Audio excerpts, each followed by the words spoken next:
지난 시간에 우리가요, 바울이 여기 로마 아시죠? 로마에서 이제 추록을 하셔가지고 어딜 갔죠? 이 스페인으로 갔잖아요.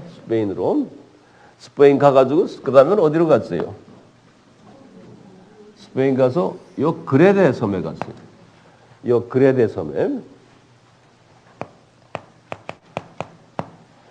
이 그레데 섬에 가가지고 거기서 이분이 전도를 했어요. 그레데 섬에는 1, 2, 3차 여행 때 여기는 안 가셨거든요. 그렇기 때문에 이번에 처음 가신 거예요. 이분이 4차 여행 때.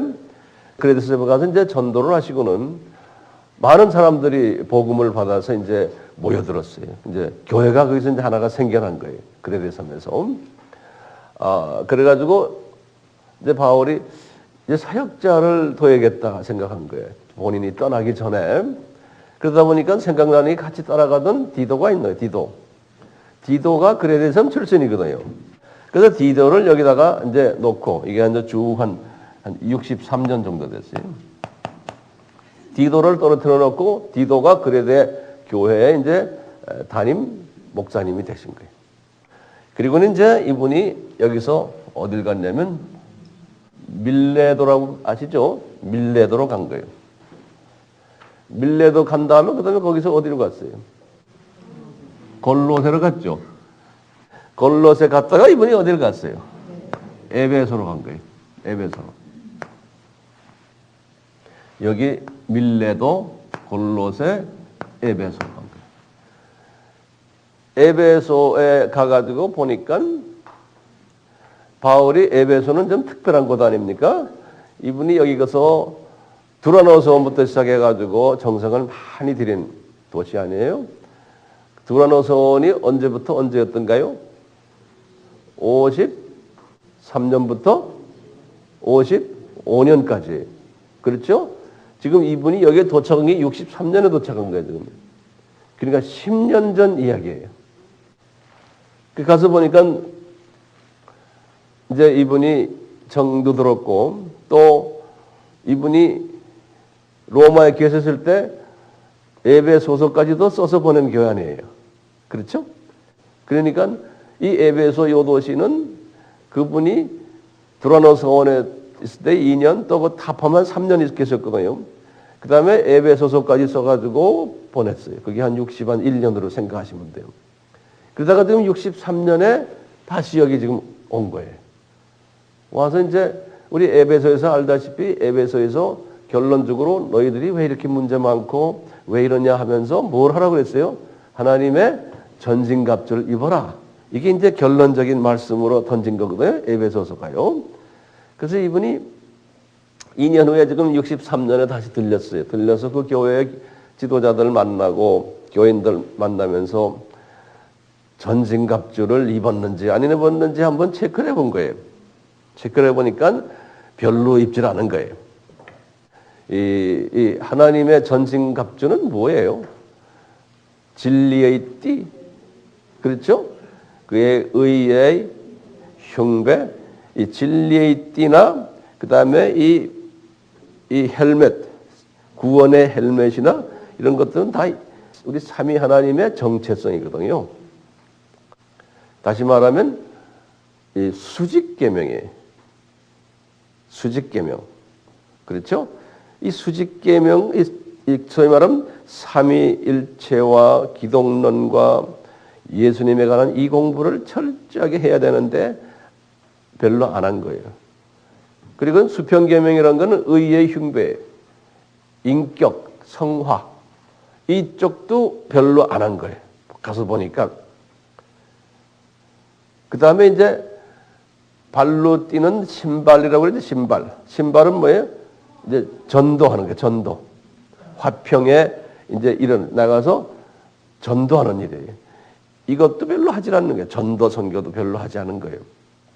이 교회가. 그러니까 이 하나님의 전신갑주를 입지를 않은 것을 이렇게 보게 된 거예요. 이제 에베소에 가서요. 보게 되니까 이 사람도 이러다가 나중에 이 교회가 변질되겠구나. 이렇게 정성을 들였는데 이게 문제가 생기겠구나 이렇게 생각하고는 가장 자기가 신임하고 자기가 사랑하는 디모데를 이제 시켜가지고 디모데야 너 여기에 머물러라 이 교회. 그래서 이제 디모데가 서구를 별로 좋아하지 않았던 것 같아요. 왜냐하면 그 안에 교인들을 들여다 보니까 하에 그냥 우리말로 말하면 밥맛 없는 사람들이 잔뜩 있는 거예요. 골치 아픈 사람들이. 그렇게 성서 공부 많이 하고 그렇게 바울이 정성을 들였는데 그렇지만 바울이 명령을 내리니까 할 수 없이 내하고 순종하고는 디모데가 저기에 이제 머물러 가지고 소위 담임 목사님 되신 거예요. 디모데가. 주후 한 63년경에 지금 담임 목사가 되셔가지고 디모데만 남겨놓고는 이제 바울 일행은 또 떠나는 거예요. 어딜 갔어요 여기? 드로아로 갔죠? 우리 다 기억나죠? 영어로는 트로아스 그래요. 드로아에 들렸다가 바울이 뭘 놓고 갔죠? 여기 들려서 가죽 책하고 겉옷하고 놓고서 이분이 드로아에서 어딜 갔어요? 빌립보로 간 거예요. 빌립보로. 그래서 빌립보에서 약 한 2년 가까이 계셨던 것 같아요. 이분이 63, 64 이렇게 될 것 같아요. 자, 이렇게 가서 이제 빌립보에 계셨는데요. 디모데는 뭐 했겠어요? 여기서 이제 에베소에 남아가지고 전신갑주를 입었는지 안 입었는지는 이제 구체적으로 점검하기 시작하는 거예요. 이 교회가요. 교회 지도자들이 에베소서를 쓴 그 내용을 한번 점검하는 거예요. 바울이 에베소서 썼잖아요. 제대로 이걸 순종하는지 안 하는지. 그러니까 에베소에서 보면 뭐가 있냐면 전신갑주를 입었으면은 지도자들이 하나가 돼야 되는 거예요. 에베소서의 문제가 지도자들이 하나가 되질 않았어요. 그래서 에베소서 그 4장 11절에 보면 지도자들 5가지의 지도자들 이름이 나오잖아요. 사도라고 하는 사람들 또는 선지자라고 하는 사람들 그 안에요. 복음 전한다고 하는 사람들 전도자들이에요. 또 목사라는 사람들 교사라는 사람들 이런 지도자 그룹들이 그 안에 있는데 하나가 되질 않아가지고 항상 싸움질하는 거예요. 그래서 교회를 이렇게 제대로 세우지를 못했었어요. 이런 문제가 있고요. 그 다음에 이제 전체 교인들이 가지고 있었던 문제가 뭐였냐면 항상 옛사람의 모습을 그대로 가지고 있는 거예요. 성품들이 예수 믿기 전에 성품들을 그대로 가지고 있는 거예요. 그래서 바울이 옛사람의 구습의 옷을 버리고 새 사람으로 옷을 입으라는 말이 4장 에베소서 22절부터 24절에 나오거든요. 그래서 이제 이런 좀 변화가 있나 없나를 디모데가 체킹해 본 거예요. 점검해 보니까 별 그 변화가 없는 거예요. 네. 이제 이분이 보니까 그리고는 에베소에서 또 부탁드린 게 뭐냐면 가정 문제들이 좀 복잡했거든요. 그래서 이것도 좀 점검해 본 거예요. 그러니까 가정 문제들도 별로 변한 게 없는 거예요. 이런 그 문제를 디모데가 보고는 이걸 내가 좀 해결하려는데 디모데가 이걸 해결을 하질 못하는 거예요. 거기다가 또 무슨 문제가 있었냐면요. 자기가 디모데가 이제 가보니까 이 안에 또 소위 잘못된 신학을 가르치는 선생님들이 그 안에 꽤 있는 거예요. 그래서 이제 디모데전서 1장 이제 나오는 이야기예요. 1장 이제 4절부터 뭐냐면 다른 교훈이라고 그랬어요. 그것을 또 영어로는 false teaching이라고 하면 거짓된 교훈이라는 소리나 마찬가지예요. 우리 이렇게 한국말로는 다른 교훈이라고 그랬는데요. 그러면서 무슨 다른 교훈이었냐면 구원론의 문제가 있는 구원론을 잘못 가르치는 거예요. 유대인 출신들이 뭐냐면 유대인들이 믿고 있는 신화나 또는 유대인들이 믿고 있는 족보들 유대 족보, 유대에 가르치는 모든 이런 것들을 잘 지켜야지만 구원이 가능하다라는 이런 잘못된 구원론을 가르치는 지도자들이 그 안에 있었다는 거예요. 그래서 이제 디모데가 그걸 보고는 자기 실력으로는 이걸 고칠 수가 없는 거예요. 네. 그래서 이분이 그것 때문에 고민하는 거예요. 그래가지고 이분이 목회자가 돼가지고 거기서부터 매일 새벽 기도하고 우리식으로 말하면요, 이 문제 해결하려고요, 주님께 눈물로 간구도 하고 아무리 해도요, 이게 뭐 기미가 없는 게, 문제 해결될 기미가 없는 게, 디모데 입장에서 딱 보니까요, 왜 이게 그러냐면요, 우선 그 이유가 몇 가지가 있어요. 먼저 이 지도자들이, 에베소 교회 지도자들이 목이 곧은 거예요. 왜냐하면 우리 교회는 그래도 전통 있는 교회다. 에베소 하면은 그 소아시아 지역에서는 최고 도시고, 거기에 아테미 성전이 있는 아주 세계적인 도시고, 바울이 적어도 3년을 우리와 같이 있으면서 이 교회를 세웠던, 이게 소위 말하면 역사와 전통을 자랑하는 교회예요. 거기에 또 신학교까지도, 기독교 역사에서 처음 신학교가 여기에 있었고, 이 사람들이 보이지 않는 교만기가 잔뜩 있는 사람들. 이런 그 교만기가 있는 데에서 디모데가 와서 담임 목사라고 그러니까 픽 웃는 거예요. 왜? 저놈이 매일 바울 선생님 가방 들고 뒤만 따라다니던 놈이 이제 와서 우리한테 담임 목사라고 저러니 말이요. 이게 그분들이 소화를 못하는 거예요. 그래서 바울이 디모데전서에서 그랬어요. 4장 12절 그랬어요. 네가 나이가 어리다고 업신 여기는데 그 사람들이 그거 못하게 좀 네가 좀 제대로 좀 해봐라, 그런 말이 있어요. 그러니까 경험이 없고 사람이 순수하니까 이 성숙한 리더십을 보여주지는 못하는 거예요. 이 복잡한 사람들에게. 게다가 이 사람이, 디모데가 아시아 출신이 아니에요. 디모데는 리스트라 출신이에요. 루스트라는 갈라디아 지방 그쪽이거든요. 남갈라디아 쪽에. 출신이 다르니까 또 문화적 차이가 있고, 이런 모든 것들이 있으니까 이 디모데의 목회가 소위 뭐가 들어가지가 않는 거예요. 그 교회에서. 그러니까 디모데가 스트레스를 받겠어요? 안 받겠어요? 바울 선생님이 자기를 가장 믿고서 그 교회 담임 목사님으로 모셨는데 이건 뭐 도저히 뭐 안 되는 거예요.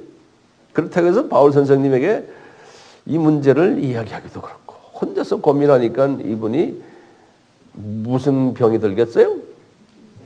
위장병이 들게 돼 있는 게, 스트레스 받아서.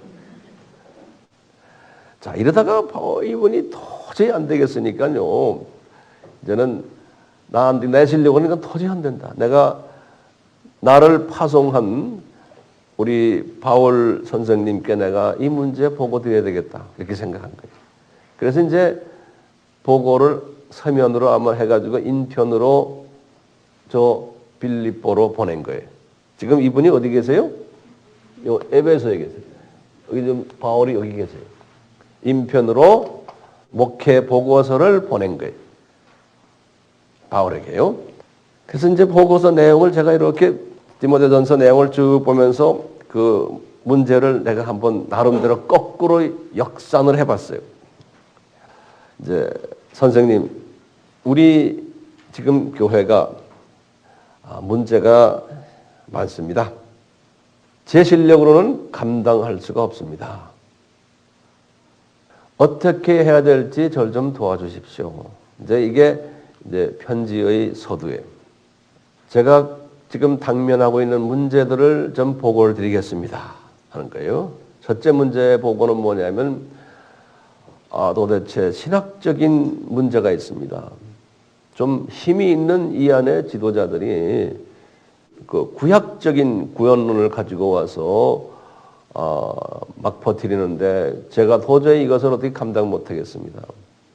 선생님 기억나세요? 에베소서를 그때 쓰셨을 때 선생님은 분명히 에베소서 2장 8절과 9절에 뭐라고 말씀하셨습니까? 구원은 하나님의 은혜인데 믿음으로 이 구원을 받는 거 아닙니까? 예수님을 믿음으로써 이것은 너희들의 행위로서 난 것이 아니고 이것은 전적으로 무료 선물이다. 라는 은혜다.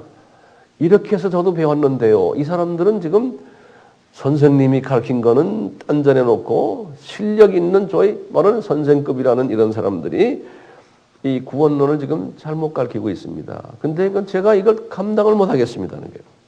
이제 이런 보고를 먼저 드린 거예요. 그 다음에 이제 나머지 보고들은 감독들에 대한 보고예요. 감독들이라 그러면 비숍이라고 그래서요. 또는 엘더라 그러기도 하고요.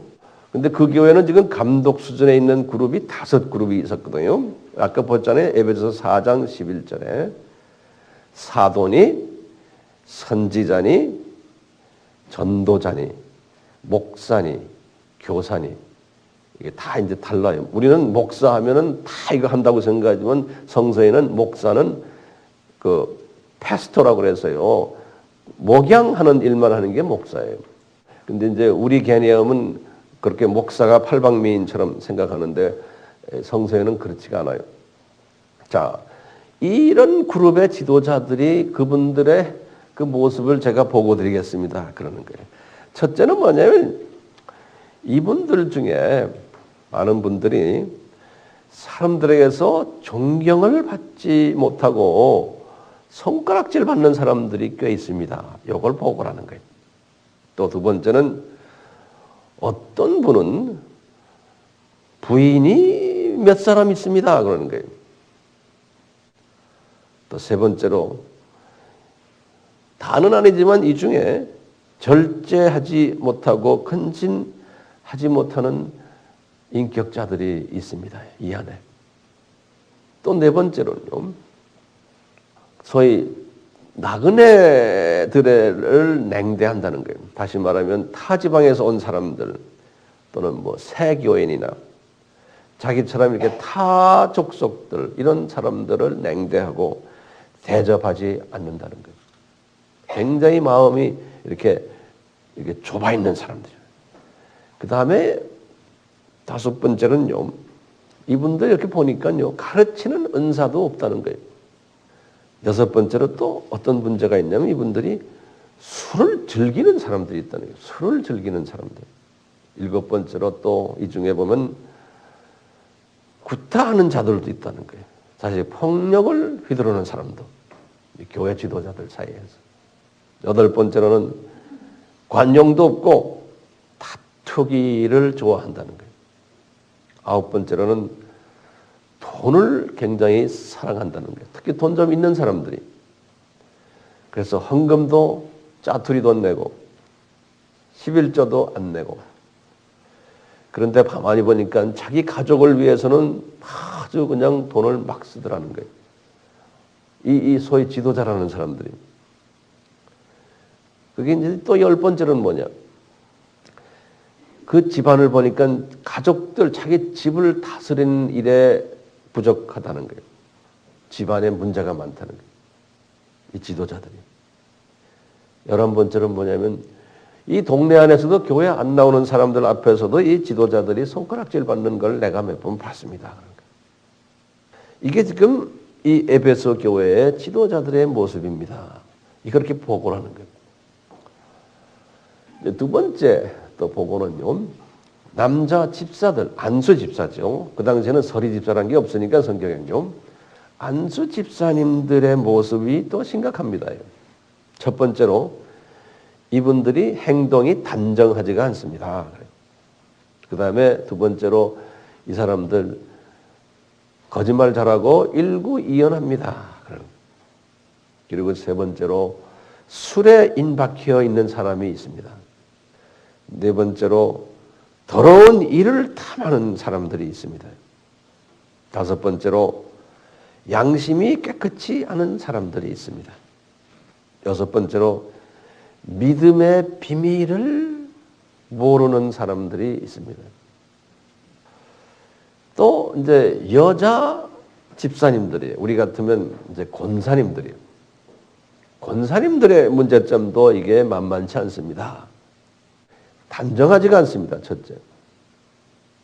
다시 말하면 단정하다는 모데스티, 그래서 좀 이렇게 좀 온화하고 사람이 좀 이렇게 부침성이 있고 이런 게 없다는 거예요. 두 번째는 뭐냐면 이 여자들이 남을 깎아내리는 이래 참소, 입만 열면은 남을 깎아내리고 입이 아주 더럽습니다. 이런 말을 하고요. 세 번째는 절제하지 않습니다. 네 번째로 충성하지도 않습니다. 다섯 번째로 남편이 여럿 있는 여자도 있습니다. 여섯 번째로 가정 잘 다스리지 않는 여자들도 있습니다. 일곱 번째로 돈 좀 있는 여자들 중에서 사치하는 여자들이 있습니다.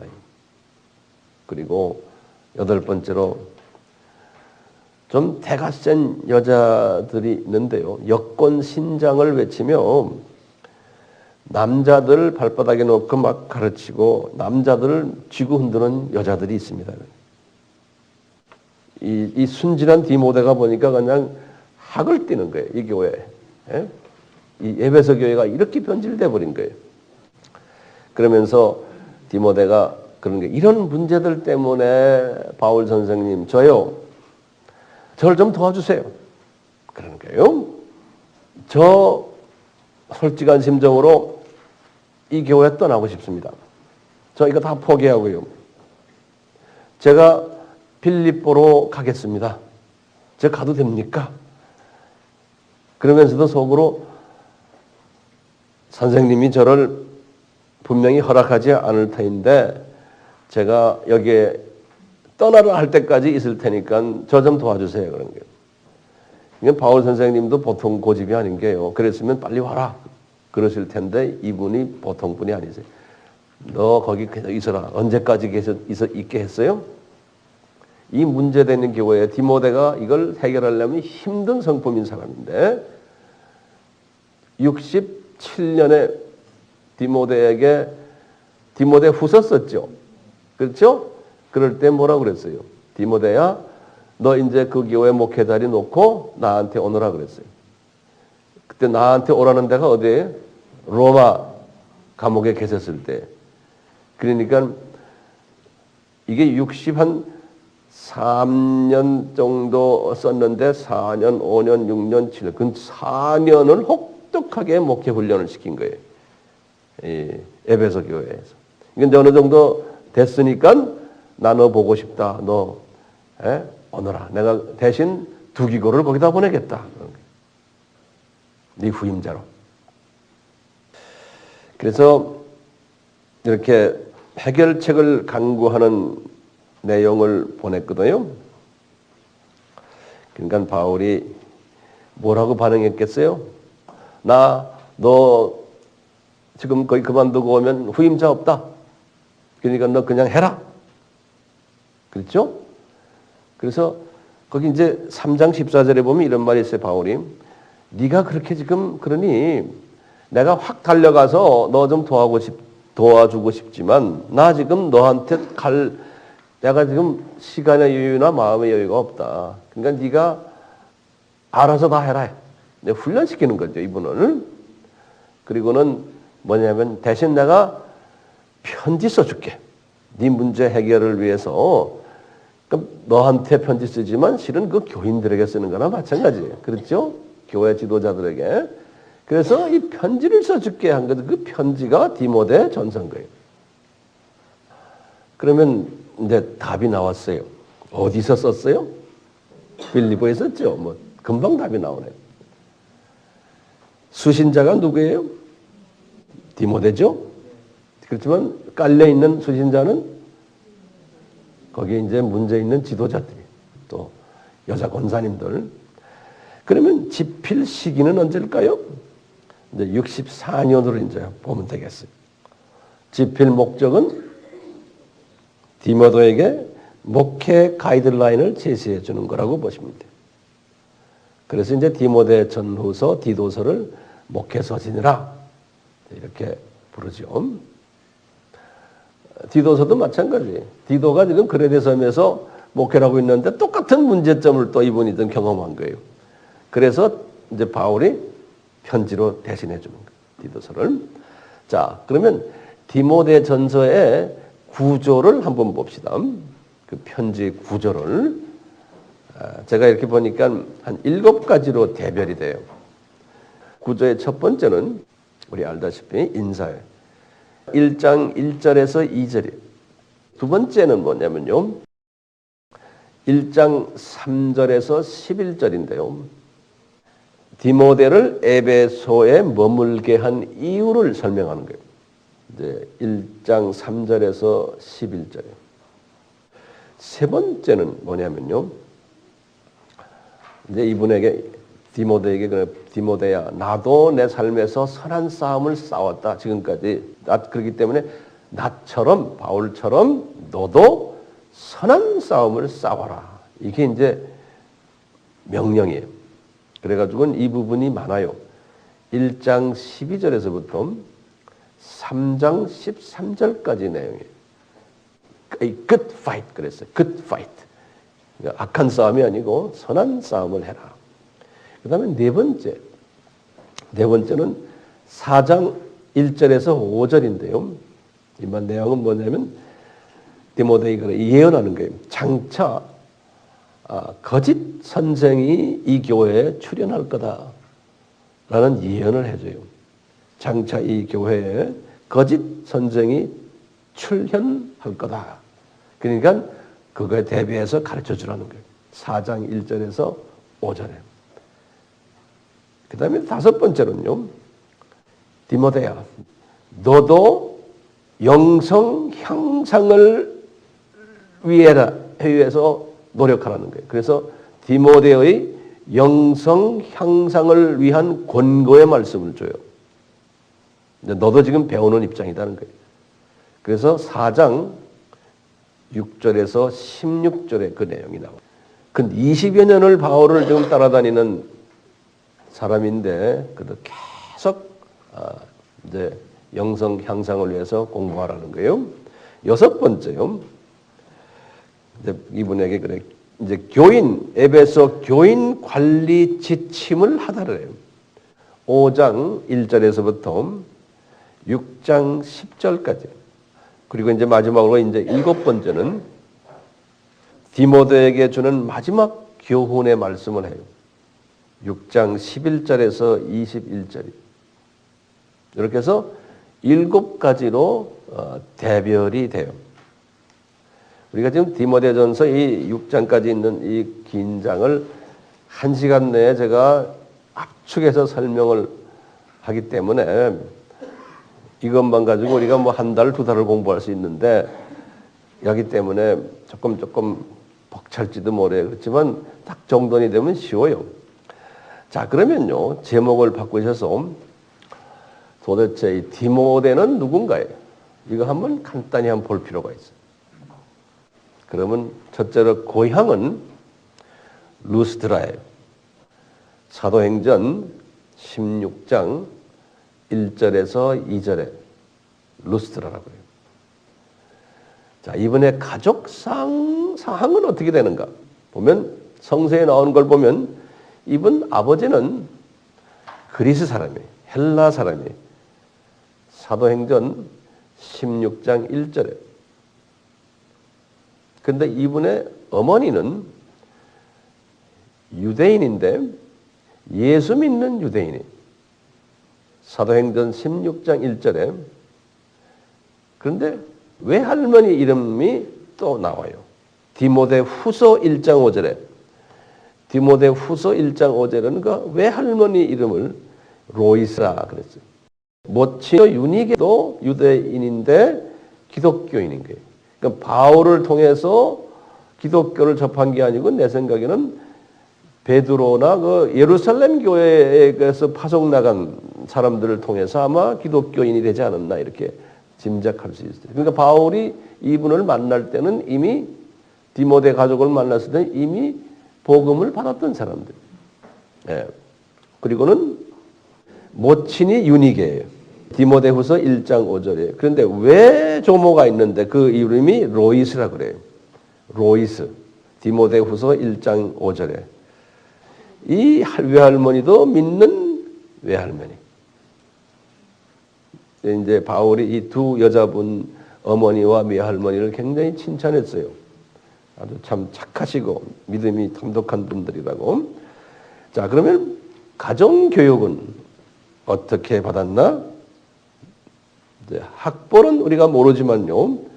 그 믿음의 외조모와 모친 밑에서 구약 성경을 배웠던 것으로 우리가 보고 있어요. 디모데후서 1장 5절과 3장 15절에 이런 표현이 나와요. 언제 이분들이 기독교인이 되었을까 하면 언제라고 생각하면 돼요? 바울과 만나기 전에 바울이 1차 선교 여행 때 요 루스드라까지 갔어요. 여기 마지막 종착역이 바울이 거기 가가지고 이 가정을 만난 거예요. 그 바울이 딱 보니까 그 가정이 괜찮고 디모데도 괜찮은 청년이구나 이렇게 알고는 아마 복음을 전해서 헌신시켰던 것 같아요. 바울이. 그리고는 그냥 거기다 두고 이제 다시 이제 안디옥으로 돌아왔거든요. 바울이 돌아와서 2차 선교여행 나갈 때 2년 후에 제일 먼저 방문한 곳이 이 루스드라예요. 바울이. 그래서 디모데를 차출했어요. 자기의 오른팔로. 2차 때. 그러니까 주후 50년이죠. 2차가 50년에서 52년 아니에요? 1차는 언제? 46년에서 48년이니까 내 생각에는 48년 때에 만났던 것 같아요. 1차 끝날 때쯤 돼서. 사도행전 14장 8절에서 18절에 보면 그런 이야기들이 쭉 나와요.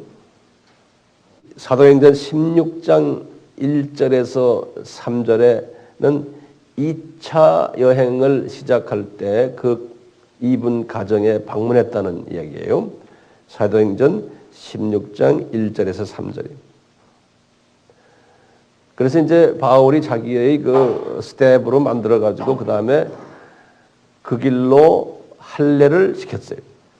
사도행전 16장 3절에 그 말이 나와요. 왜냐하면 부친이 헬라 사람이기 때문에 할례 시키지 않으면은 나중에 또 유대인들이 좀 말이 많을까봐 그랬어요. 이때부터 2차 여행 때 이렇게 차출이 돼가지고 시작돼. 그때부터 3차 여행도 따라다니고 3차 여행 끝날 때 예루살렘 가이사라까지 또 1차 지금 로마 시위대 가택 연금까지도 다 디모데가 따라다녔어요. 그걸 어떻게 하느냐? 제가 성경 구절을 드릴게요. 빌립보서 1장 1절에 골로새서 1장 1절에 빌레몬서 1장 1절에 보면은 바울이 이분들에게 편지를 쓸 때, 옥중서전 쓸 때 꼭 디모데의 이름을 거기다 꼭 같이 집어넣었어요. 그러니까 디모데가 그때 같이 있었던 것을 우리가 알 수 있어요. 자, 4차 여행할 때도 지금 바울과 동행하는 모습이 지금 나타나요.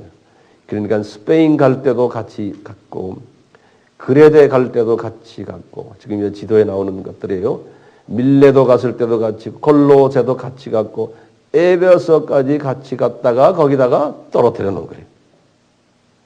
그리고 이제 에베소 교회 담임 목사님 되신 거예요. 근데 신기한 게 성경에 보면요. 히브리서 13장 23절을 보면은 이 디모데가 에베소에 있을 때 잠깐 감옥에 들어갔다가 추록한 것 같은 기사가 있어요. 이것이 에베소라고는 이야기 안 하지만 왜냐하면 이거 잘 들으세요. 히브리서가 언제 썼냐면 주 64년에 썼거든요. 히브리서가요. 그래서 히브리서가 64년에 썼으니까 63년에 디모데에게 일어난 일을 볼 때는 그때 디모데가 에베소에 있었거든요. 그러니까 에베소에서 목회하시다가 잠깐 아마 동네 파출소에 들어갔다 나오신 모양이에요. 예?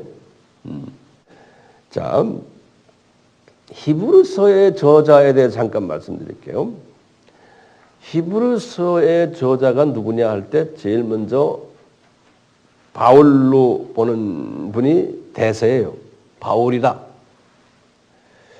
그러니까 주후 약 한 400년부터 1600년까지, 종교교회까지예요. 약 한 1200년 동안은 이 바울이 히브리서의 기자라고 정설로 되어 있었어요. 정설로.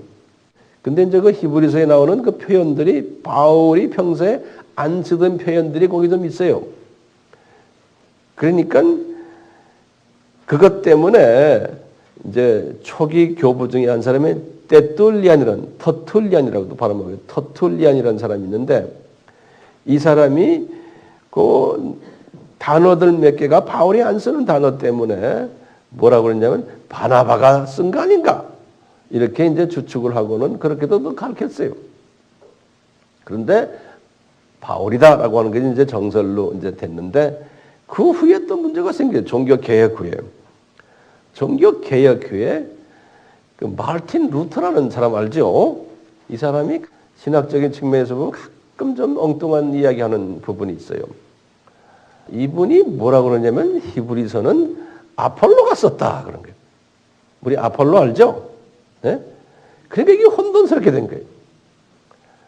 그래서 히브리서를 가지고 바울이 안 썼다라고 하는 사람도 있는데 우리 AMI 우리 식구들은 누구라고 하는 게 좋겠어요? 바울로 합시다. 그래서 이제 바울이 64년에 히브리서를 썼는데 이 히브리서를 쓰면서 히브리서를 쓰는 거기에다가 디모데 이야기하면 디모데가 동네 파출소에 들어갔다 나왔다 이런 말을 쓴 걸로 생각하는 거예요. 그렇게 생각하면 되겠어요. 이 바울과 디모데의 관계를 보면요, 이 바울이 가장 편지 속에서 칭찬을 했던 사람이 이 사람이에요. 그 내용을 몇 가지 보면 첫째요, 믿음 안에서 나의 참 아들이라는 말을 썼어요. 디모데전서 1장 2절에. 그리고는 고향 사람들에게서도 칭찬받는 자라 그랬어요. 사도행전 16장 2절에. 그리고는 눈물을 많이 흘리는 눈물의 종이다. 디모데가. 이렇게 디모데 후서 1장 4절에 표현했어요. 그리고 디모데 후서 1장 3절에는 뭐라고 그랬냐면요, 청결한 양심을 가진 자다 그랬어요. Pure heart. 하트가 피어한 사람이다. 또 디모데 후서 1장 5절에는 거짓이 없는 믿음의 소유자다. 이렇게 아주 세상에 좋은 말은 다 뽑아다가 이분을 칭찬했어요. 그만큼 바울이 이분을 사랑했었어요. 신임했고. 그렇기 때문에요, 바울이 14권의 서신이 있는데 우리 히브리서까지 합하면요, 바울의 14권의 서신에서요 6권의 서신이 디모데와 공동 집필한 걸로 돼 있어요. 꼭 디모데 이름을 거기다가 삽입해 줬어요. 나 바울과 디모데는 이렇게. 바울이 디모데는 쓰지도 않았지만 항상 디모데를 옆에다가 딱 집어넣어 주는 거예요. 6개의 서신에서.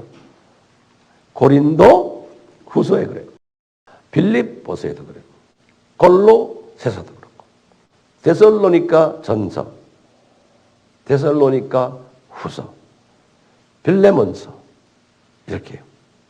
그래서 이제 우리가 추측하기를 바울이 순교 후에 아마 바울의 후임자가 이분이 되지 않았나라고 추측을 그냥 하는 거예요. 그런데 바울과 성품이 다르기 때문에 바울의 그 일을 잘 감당했을지 좀 의문스러워요. 좀 약한 성품이기 때문에. 자, 그러면 우리가 한번 그냥 간단히 디모데 전서를 한번 섭렵해 봐요. 간단하게요. 이런 배경을 가지면 그 다음에 쉬워요. 첫째, 7단원 중에 첫째 단이 인사라고 그랬죠. 인사라고요. 1장 1절에서 2절이거든요. 인사에서 1절에서 바울이 자기 정체성을 디모데에게 다시 말해줘요. 나는 우리 구주 하나님과 우리 소망이신 예수 그리스도의 명령에 따라서 예수 그리스도의 사도 되었다 하는 거예요. 분명히 내가 되고 싶어 된 것도 아니고 예수님의 명령에 의해서 내가 사도가 된 사람이라는 거예요. 그러니까 나는 이미 예정이 되어 있었고 부르심이 있었고 명령이 거기에 따라왔다는 거예요. 그러니까 우리가 아무나 신학교 가는 게 아니에요. 분명한 콜링이 있어야 되는 거예요. 예정이 있어야 되고. 안 그러면 본인도 괴로워져요, 나중에. 자, 그러면서 이제 수신자인 디모데를 부르기를 믿음 안에서 참 아들인 디모데야. 그러면서 내가 너에게 편지한다는 거예요. 근데요, 이 편지에서 특색이 하나 있는 게 그 다음에 나오는 거예요. 하나님 아버지와 그리스도 예수 우리 주께로부터 이제 너에게 은혜와 긍휼과 평강이 내게 있을지어다 그래요.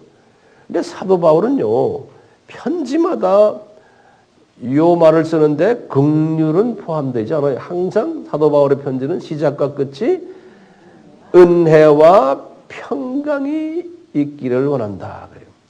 그런데요, 사도 바울의 편지 중에서 딱 두 군데서 거기 가운데다가 긍휼을 집어넣었어요. 그게 지금 디모데 전서, 디모데 후서예요. 디모데에게만 이 긍휼을 딱 집어넣었어요. 왜 그럴까요? 네? 이 디도서에도 긍휼이 없어요. 이 디모데 전후서에만 딱 있어요.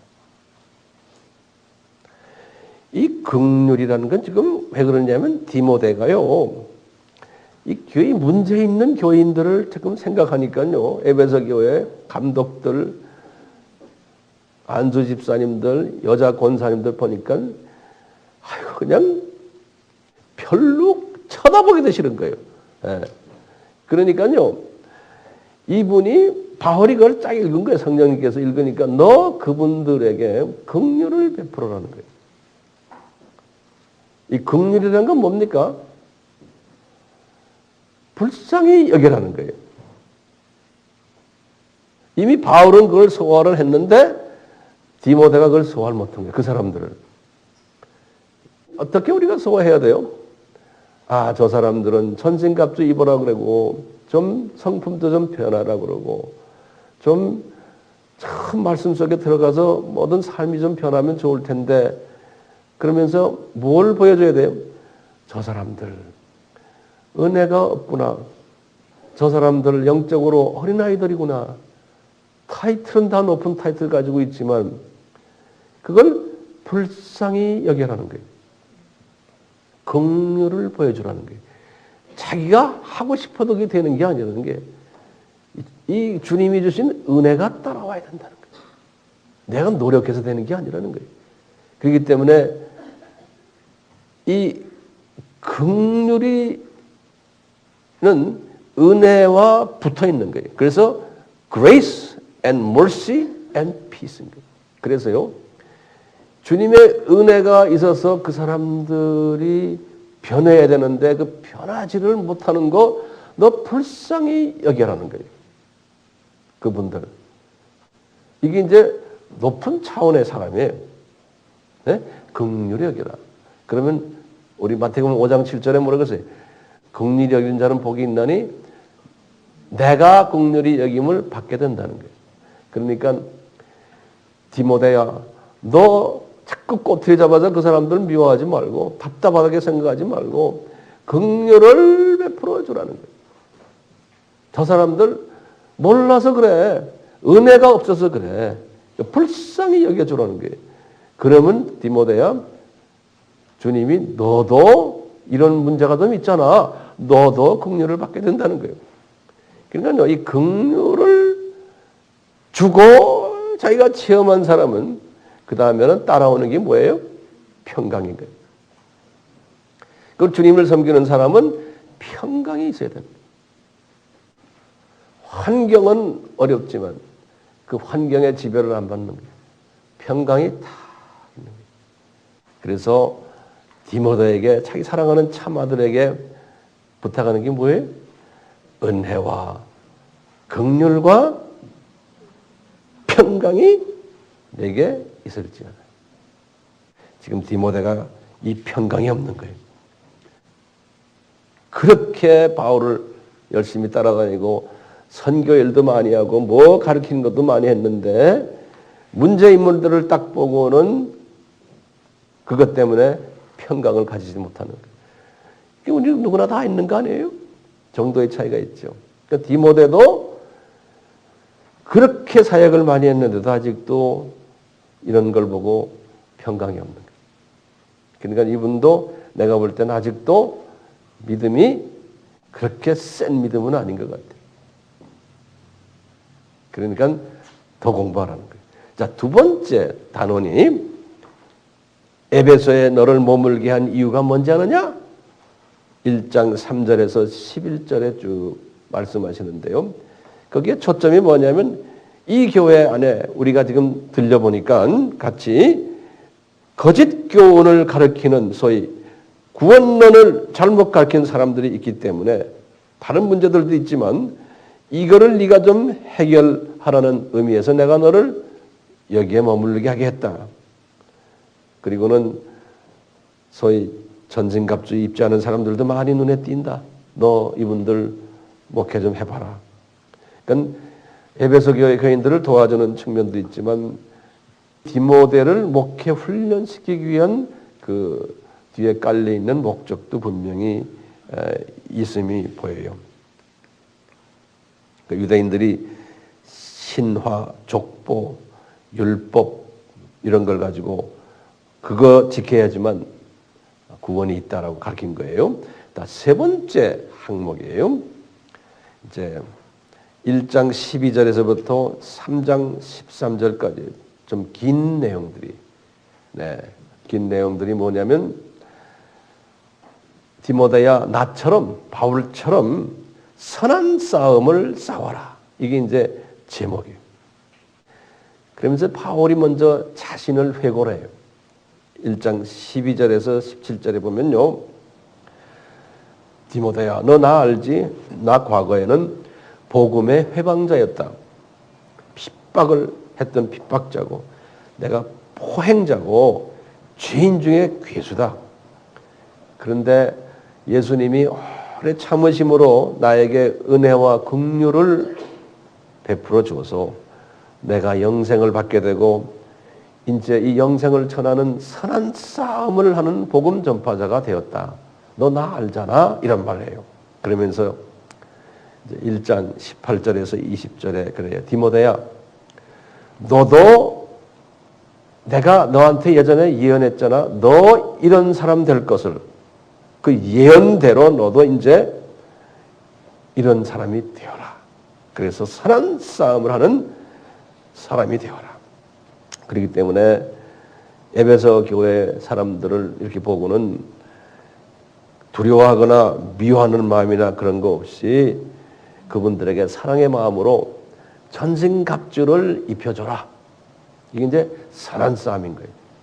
그러니까 다시 말하면 삼위일체론도 잘 가르치고 기독론을 잘 가르치고 이 복음의 구원론, 요 기본되는 성결론, 그 다음에 전도론 이런 것들을 잘 가르쳐라. 듣든 안 듣든 이게 선한 싸움이라는 거예요. 예? 힘들 거다 너.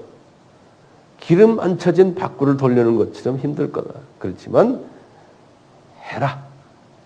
이게 선한 싸움이라는 거예요. 두 번째 선한 싸움은 뭐냐면요. 2장 1절에서부터 15절에 말하는 거예요. 지금 로마 황제 네로가 우리를 얼마나 괴롭히니? 그 다음에 그 아시아 지역에 있는 에베소 중심으로 있는 그 아시아 지역의 로마 총독이 얼마나 우리 기독교인들을 괴롭히니? 너도 그래서 감옥에 들어갔다 나왔다 했잖아? 이런 사람들을 향해서 보면 네 가지 기도 방법을 가르쳐줘요. 이제 이 기도 방법을 우리가 이제 많이 활용하는 거예요. 뭐냐면 첫째, 2장 1절 보시면 먼저 이 왕들을 위해서, 이 파워 가진 사람들을 위해서 간구해줘라. 그런 거예요. 그래서 이제 기도의 첫째 기도에는 간구라는 기도가 있어요. request, asking 하는 거예요. 두 번째 기도는 뭐라고 그랬냐면 기도해줘라 그랬어요. prayer. 영어로는 prayer 그랬어요. 이것은 이제 주님과 나와의 인격적인 대화를 하는 것으로 생각하시면 돼요. 퍼스널 대화에 prayer. 간구는 asking 하는 거예요. 이거 해주세요. 저거 해주세요. 세 번째 기도는 도고다 그랬어요. 도고는 영어로는 intercessory prayer. 중보 기도. 남을 위해서 기도해 줍니다. 중보 기도해. 그 다음에 네 번째는 감사 기도. thanksgiving. 이 네 가지 기도 종류를 바울이 디모데에게 하면서 이런 이 네 가지를 종합해 가지고 이 파워 있는 임금들, 총독들을 위해서 기도해 주라는 거예요. 이제 나중에 디도서에도 이제 이 비슷한 이야기 나오는데요. 우리 로마서 13장 1절에서 7절에 바울이 분명히 그랬잖아요. 자기네가 이 식민지 사회에 살고 있지만 로마 식민지지만 하나님은 모든 이 권력은 하나님이 정하신 거라는 거예요. 그 네로 왕이 이렇게 나쁜 짓 우리에게 하지만 대항하지 말아라는 거예요. 그래서 권세를 거스리는 자는 하나님의 명을 거스리는 자라는 거예요. 이렇게 이제 그 반정부 운동을 하지 말아라는 거예요. 하나님이 다 필요해서 바로 왕 같은 나쁜 왕도 만들어 놓고 네로 왕도 만들어 놓고 모택동도 만들어 놓고 스탈린도 만들어 놓고 다 하셨다는 거예요. 그러니까 이것도 선한 싸움 중에 하는 거예요. 이거 잘 안 되잖아요. 디모데 입장에서도 잘 안 되거든요. 이것도 교인들에게 가르치라는 거예요. 이게 이제 선한 싸움이에요. 그 다음에 또 선한 싸움이 뭐냐면요. 2장 8절에 그랬어요. 남자들 중에서 분노와 다툼이 있다는 거예요. 이 교회 남자들 중에서. 이거 하지 못하게 좀 가르치라는 거예요. 이것도 선한 싸움. 말 안 듣거든요. 젊은 목사님이 말해서 잘 듣습니까? 잘 하라는 거예요. 그 다음에 또 무슨 선한 싸움이 있냐면요. 2장 9절에서도 15절에 보면요. 여자들 중에 돈 좀 있는 여자가요. 여자들이 사치하고 그리고는 좀 콧대가 센 여자들이 좀 안다고 남자들을 가르치려고 그러고 남자들을 그냥 자기 손에 집어넣고 깜짝대는 여자들이 그때도 있었고 오늘날도 있죠. 우리 교회는 없지만요. 이런 사람들을 잘 가르치는 것도 선한 싸움이라는 거예요. 이 리더의 입장에서 보면 이건 선한 싸움이에요. 힘들어요. 그리고는 가장 큰 선한 싸움이 뭔지 아세요? 이제 3장 1절에서부터 13절이에요. 장로, 감독 되는 조건들 있죠? 기억나세요? 그 다음에 집사 되는 조건이 있죠? 그 다음에 뭐예요? 여자 권사 되는 조건들. 그거 보면 그 사람들 갖다 대면 다 싫어하는 이야기들이에요. 다 싫어하는 이야기들. 이거는 싫지만 이야기해 주라는 거예요. 그 조건들은 제가 아까 디모데가 문제가 있다는 그 문제의 내용들이에요. 거기에 대한 해답들이에요. 감독들 보니까는 존경받지 못한 감독은 존경받아야 된다. 이렇게 말해주라는 거예요. 감독이 되려면은 부인 여러 명 갖고 있으면 안 된다. 이거 말해주라는 게 선한 싸움이에요. 예? 감독이 되려면은 절제하고 근신해야 된다. 나그네들 잘 대접해야 된다. 가르치는 은사가 있어야 된다. 술 즐기면 안 된다. 구타하면 안 된다. 관용해야 된다. 돈 사랑하면 안 된다. 자기 집 잘 다스려야 된다. 바깥에 안 믿는 사람들 사이에서도 존경받아야 된다. 이게 다 감독으로서의 조건인데 이거 잔소리 하기가 쉬워요? 이게 다 선한 싸움이에요. 잘 이야기해서 이 사람도 이렇게 되도록 하라는 거예요. 남자 집사들도 일곤이연하지 않게 해주고 그 조건들 있잖아요. 여자들도 그냥 참소하고 그런 거 못하게 좀 하고 이런 거 다 뭐예요? 전부 다가 이게 뭐라는 거예요? 선한 싸움이라는 거예요. 선한 싸움. 이런 선한 싸움을 하라는 거예요. 네 번째, 이제 뭐냐면 4장 1절에서부터 5절이에요. 장차 거짓 선생이 출현할 것을 예언하는 거예요. 이제 에베소 교회가 이렇게 말씀으로 서 있지 않기 때문에 뭐 거짓 악령들이 덤벼든다는 거예요. 그래서 귀신의 가르침에 따라서 이제 엉뚱한 이야기들을 할 테인데 특히 독신주의를 이야기할 거라는 거예요. 그리고는 금욕주의를 가르칠 거라는 거예요. 이런 거 보면 굉장히 거룩해 보이는데 그것은 미혹의 영, 귀신의 영이 가르치라는 거예요. 그렇기 때문에 이런 것들에 대해서 나타날 테인데 미리 예언적으로 내가 너한테 말하니까 교인들에게 말해주라는 거예요. 또 뭐냐면 망령된 신화 같은 이야기도 하고 허탄한 신화 이야기를 한 거라는 거예요. 이런 게 다 복음이라고. 그러니까 이런 것들은 네가 미리 말해주는 이렇게 하는 사람들을 4장 2절에 그랬어요. 양심의 화인을 맞은 자들이라는 거예요. 또는 외식하는 거짓말쟁이들이라는 거예요. 그러니까 이런 것도 미리 다 이야기를 해주라는 거예요. 이게 다 선한 싸움인 거예요. 사람들이 가장 듣기 싫어하는 걸 이야기해 줘야 되니까요.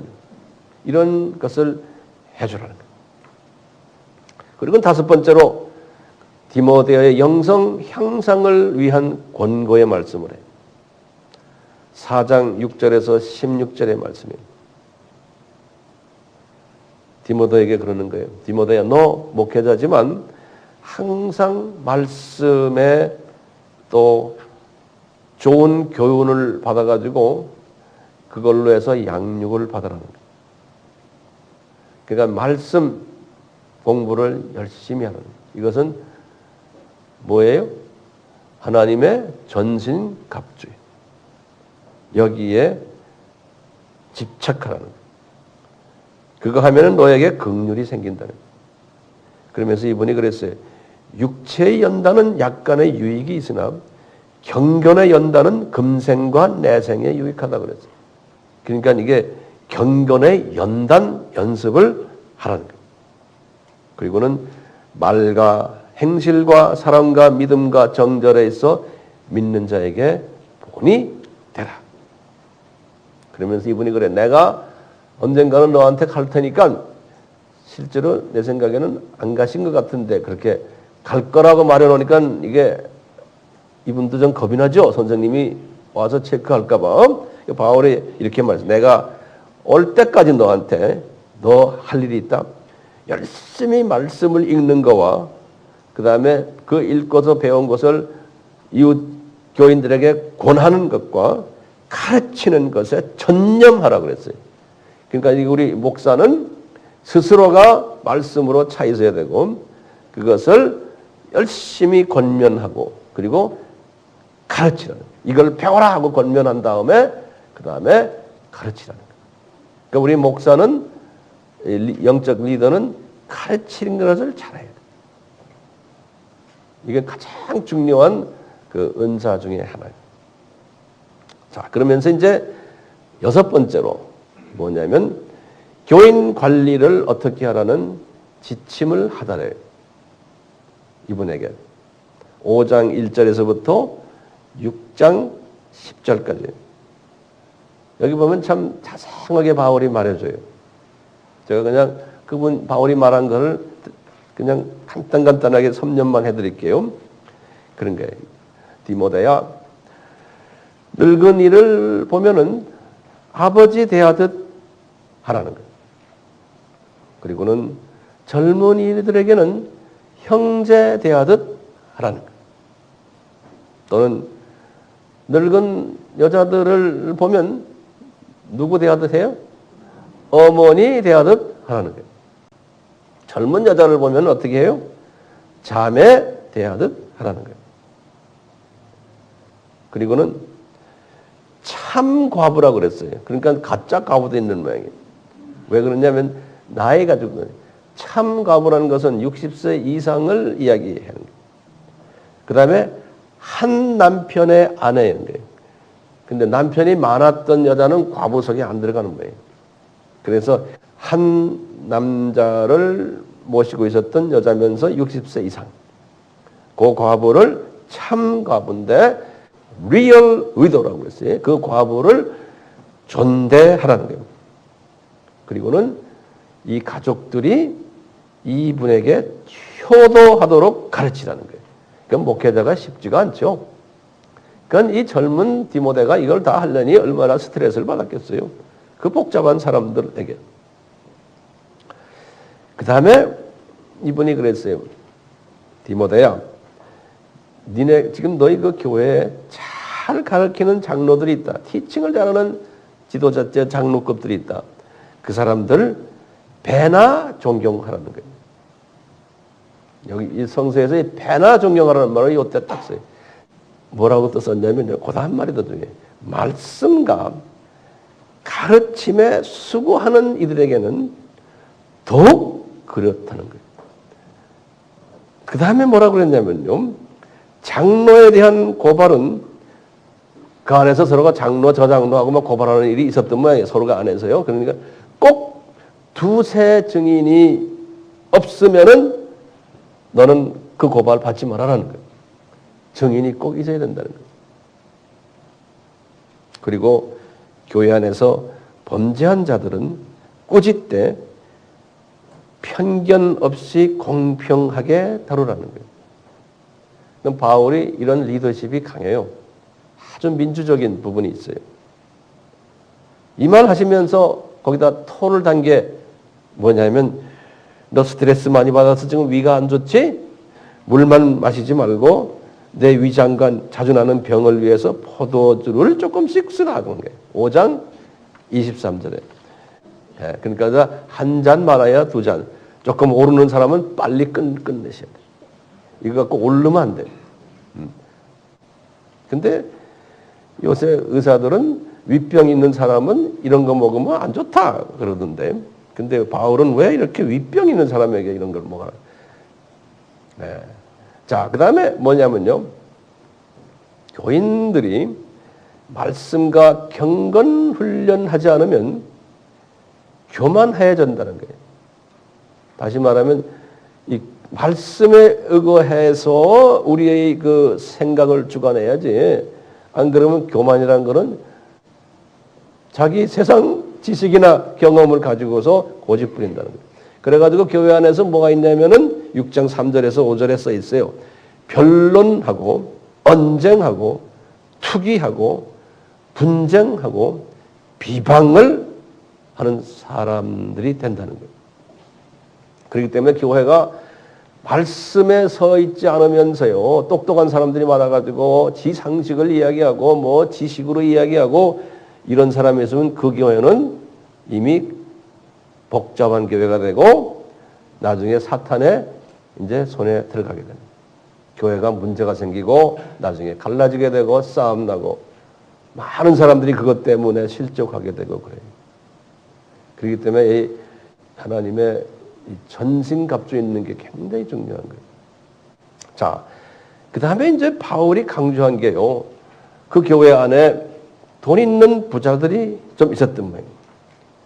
6장 6절에서 10절에 그랬어요. 돈 사랑하는 자에게 이것을 가르치라 그랬어요.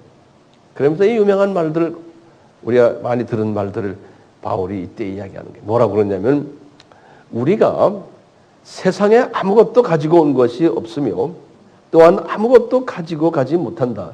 이거 알면서도 우리가 그러죠.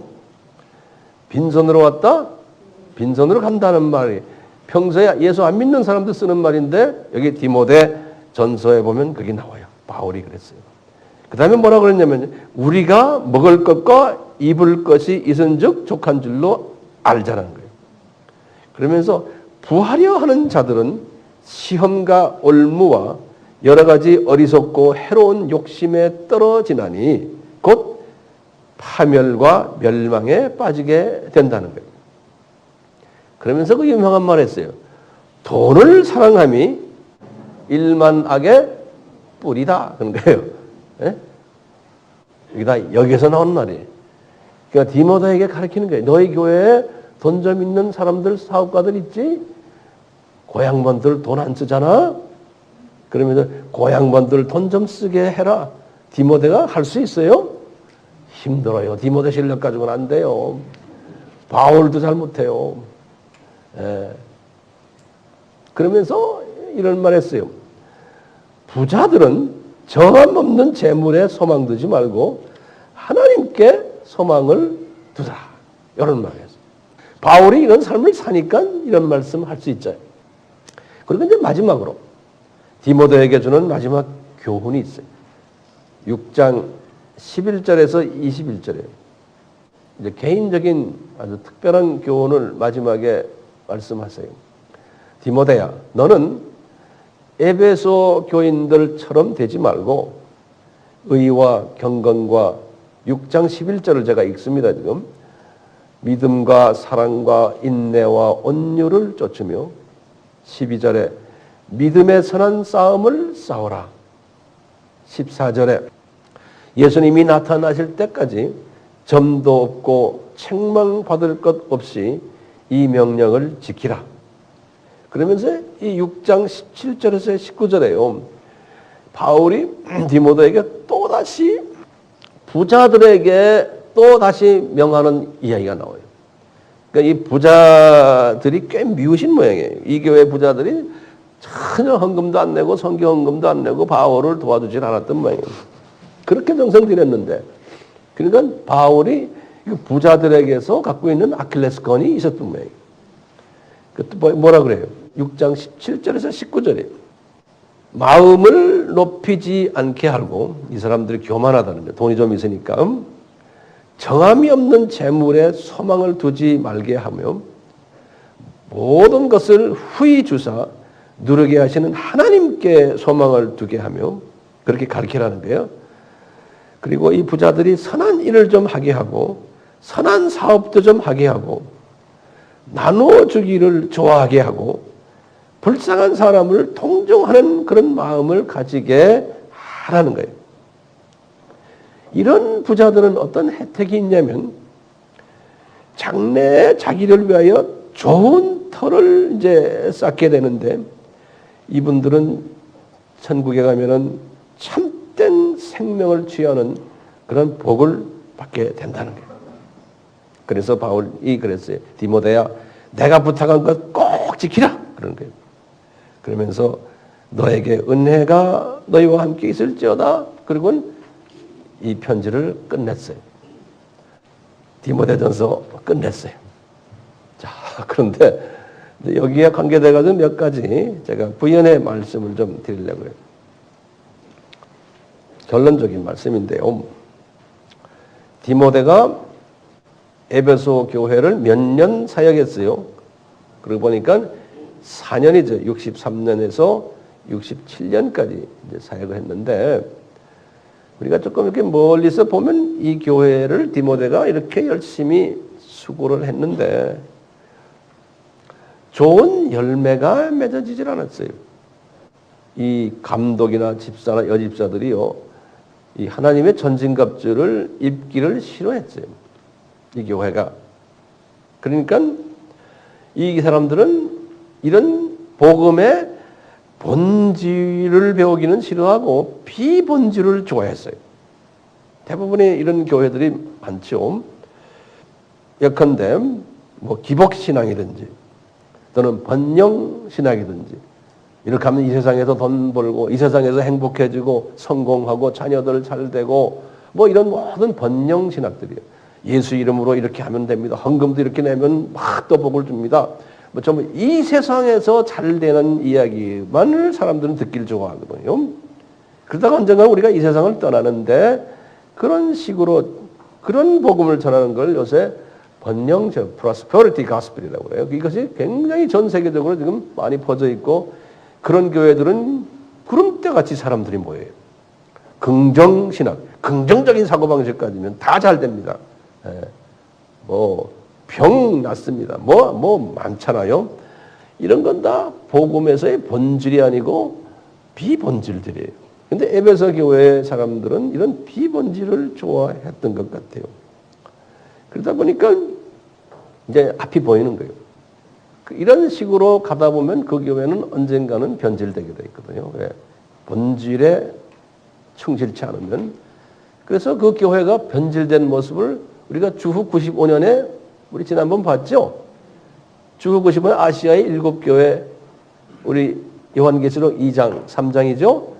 주후 95년이니까 지금 이 말씀이 지금 주후 63년이고 디모데가 67년까지 계셨으니까 그 후에 또 두기고 가서 목회하고 했지만 이 본질에 충실지 않다 보니까 한 30년 지나가다 보니까 교회는 완전히 변질되어 버린 거예요. 에베소 교회가. 그래서 예수님께서 에베소 교회를 이렇게 질타하시면서 첫사랑을 잊었다 그랬어요. 첫사랑은 수직계명이죠. 수평계명이고 그 다음에 지상사명이에요. 이것을 잊어버렸다. 그래서 촛대를 옮기겠다는 거예요. 그러다가 약 한 431년이죠. 에베소 교회가 에베소 공회를 하는 정치교회로 이제 추락한 모습을 볼 수 있어요. 그리고는 610년에 이슬람이 이제 창설이 됐는데 이슬람 창설하고 한 100년 안에 지금 바울이 개척했던 대부분의 교회들이 다 문 닫아 버렸어요. 이슬람이 다 잡아먹어 버렸어요. 그때도 이제 이 에베소 교회도 다 이제 없어져 버린 거예요. 그러니까 우리 주님이 역사 속에서 우리에게 보여주는 거죠. 우리 보시면 7교회 중에 5교회가 에베소 교회 같은 교회였었어요. 본질보다는 비본질에 열심이었던 교회들. 예컨대 우리 에베소 교회도 2장 4절에 첫사랑 버렸다고 그랬죠. 버가모 교회도 2장 14절과 15절에 보면 발람의 교훈을 가르치는 자들이 있고 니골라당의 교훈을 가르치는 자들이 이 교회에 있었다는 거예요. 그 다음에 이제 두아디라 교회도 2장 20절, 2장 24절에 보면 이세벨을 용납하고 영적 행음케 하고 우상의 제물을 먹게 하고 사탄의 깊은 것을 알지 못하는 영적 어둠의 교회였다는 거예요. 사대 교회는 3장 1절에서 3장 5절까지 봐도 그래요. 살았다는 이름은 가졌으나 죽은 교회고 생명책에 있는 이름이 다 지어진 그러한 교회라는 거예요. 마지막으로 라오디게 교회도 보면 너는 부자처럼 보이나 부족한 것이 없다고 하나 권고하고 가련한 눈먼 교회라는 거예요. 벌거벗은 교회라는 거예요. 3장 17절에서 그래서 미지근한 교회인데 예수님이 문 밖에 계시다는 거예요. 3장 20절에. 이렇게 본질에 충실하지 않으면 언젠가는 이 교회들이 다 변질된다는 거예요. 그렇기 때문에 우리가 이것은 성서를 우리가 공부하는 것은 이런 레슨을 보고서 우리는 그러지 말아야지 라는 거죠. 그렇죠? 한 가지 이제 말씀 간단히 드리고 끝내려고 그러는데요. 그 바울이 이 교회의 교인들을 이렇게 지침을 내리면서 어떻게 교인들을 다루라 할 때요. 여자들에 대해서 특별히 이분이 좀 심한 말을 하는 것을 우리가 볼 수 있어요. 특히 여자 권사들아 남자를 가르치는 것과 주관하는 것을 허락하지 않는다. 디모데야 그분들 허락하지 말아라는 거예요. 그러면서 뭐라고 그러냐면요. 이유를 딱 댔어요. 바울이. 아담이 먼저 지음받았고 여자가 먼저 속아 죄에 빠졌기 때문이다. 그런 거예요.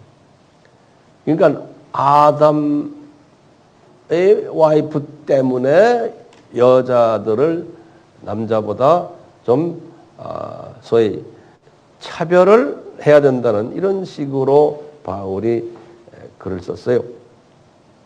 그러면 여자들은 기분 나쁘죠. 그래서 이제 어떤 분들은 이렇게 말할 수 있어요. 바울이 고린도전서에도 보면 그래요. 가만히 보니까 그 사람이 난 다 좋은데 이제 우리가 쇼비니스트가 아닌가 그래. 쇼비니스트란 말은 뭐냐면 남성 우월주의자예요.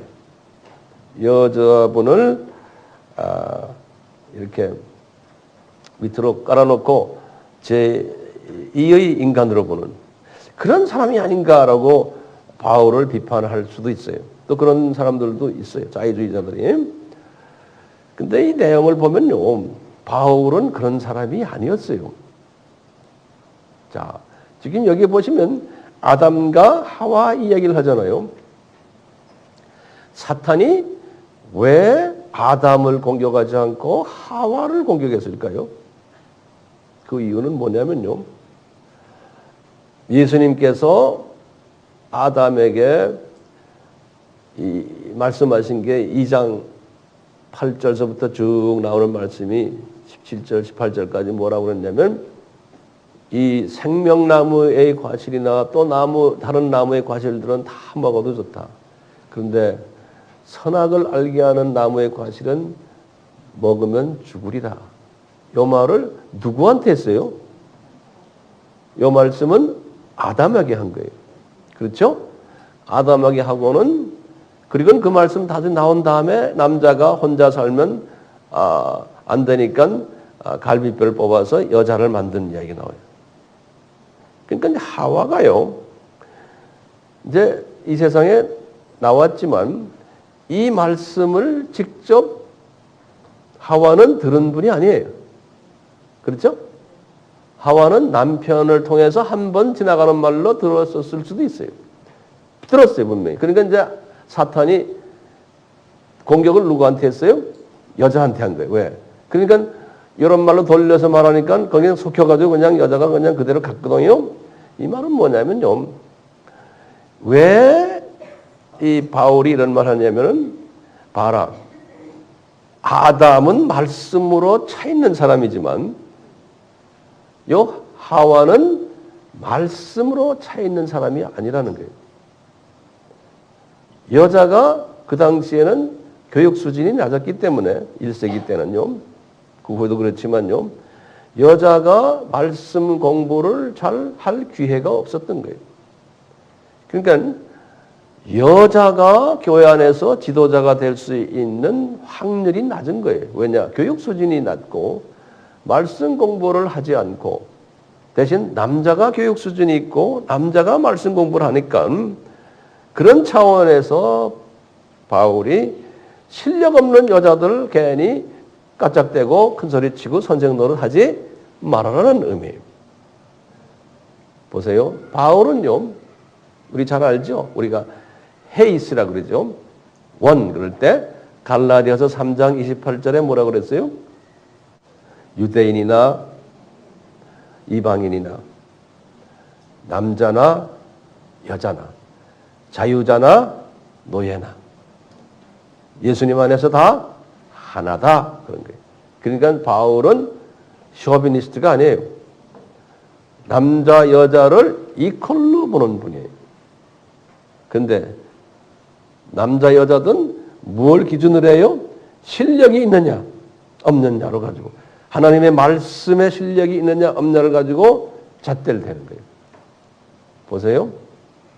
바울이 2차 여행을 하면서 고린도에 들려가지고 브리스길라와 아굴라를 만났죠. 그때는 아굴라와 브리스길라를 만났죠. 근데 두 부부를 놓고 성경 말씀을 가르치는데 여자가 더 실력이 있는 거예요. 그러니까 누가 더 그걸 알고는 이름을 바꿔버렸어요. 누구 이름 먼저 나와요? 브리스길라와 아굴라로 나오는. 우리 다 알잖아요. 성서가 남전 여비 사상이 있는 게 아니에요. 실력으로 가는 거예요. 그래가지고는 어떻게 했어요? 아볼로가 딱 나타났는데 성서 잘 몰라요. 아는 것 같은데 자유신학이에요. 그러니까 누가 아볼로를 가르쳤어요? 아굴라와 브리스길라가 안 했어요. 브리스길라와 아굴라가 아볼로를 가르쳤다고 했어요. 말씀을. 그러니까 바울이 왜 여자가 가르쳐? 그렇게 하지를 않았어요. 그대로 인정해줬어요. 그러니까 오늘날은 우리 부모님 때만 해도 여자들이 학교를 잘 부모님들이 안 보낸 모양이에요. 뭐 대학 가는 거는 상상도 못했지만 요새는 여자들이 다 대학을 가고 여자들이 더 자상하고 하니까 남자들 지금 머리 위에 올라앉은 여자들도 많잖아요. 똑똑한 여자들. 여자들이 대통령이 되는 이 세대에 살고 있는데 이제 교회안도 마찬가지예요. 우리 여자들이 더 똑똑하고 말씀으로 차 있으면 얼마든지 지도자가 될 수 있고 가르칠 수가 있는 거예요. 우리가 지금 그렇게 하고 있죠. 그러다 보니까 남자들이 주눅이 드는 사람도 있었대요. 뭐 할 수 없어요. 주눅이 들어도.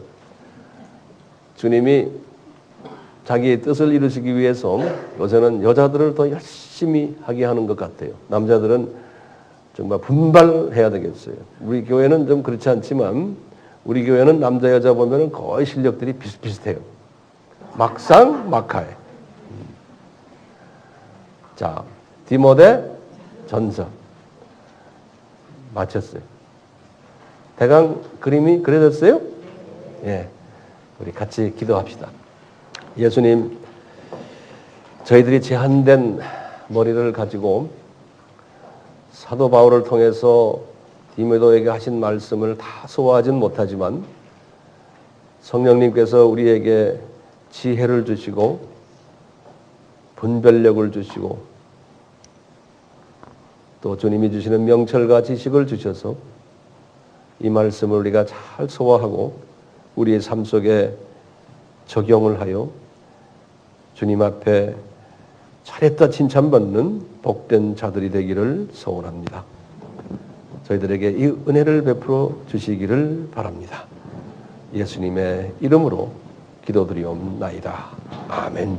이 시간은 예수 그리스도의 무한하신 은혜와 하나님 아버지의 극진하신 사랑하심과 성령님의 감화, 감동, 깨달음, 순종케 하심이 항상 우리에게 있기를 축원하옵나이다. 아멘.